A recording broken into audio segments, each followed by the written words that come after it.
Hi guys, kaya wala man tayo mabuhat, mag-flex ta sa ato ang gigamit taga adlaw. Mo ni kong gamit diri sa pag naara ko sa balay kani nga slim belt, pero pag mugawas ko wala na ko siya ginagamit.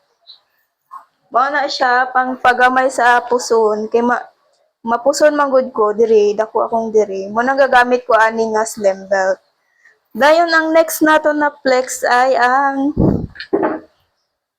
hair serum wala na, hurot na ang duha. Pag mahutdan ko ani kay kani akong gisaligan, nya kay pahurot naman pud. Maghulat na pud og laing budget para makapalit ani.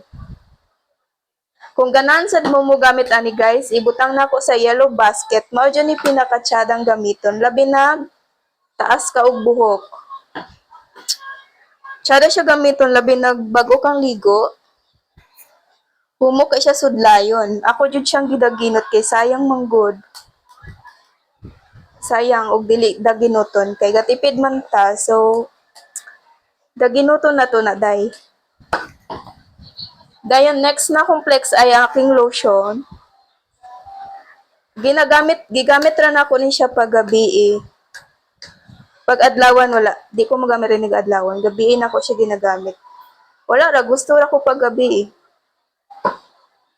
Dayon ang ako ang love necklace, ang ganda.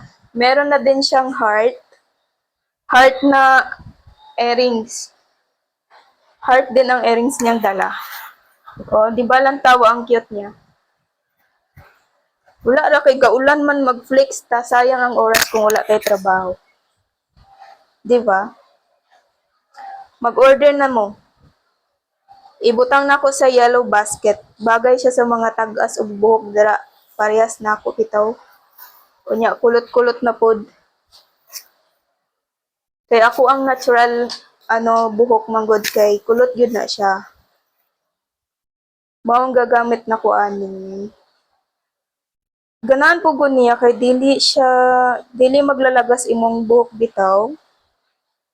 Mo na. Pero mawala na ni kani jud akong gisaligan, pero kay wala naman pod. Wala tayong mabuhat, magulat tag budget lain para maka-order. Maora to. Check out na sa aking yellow basket.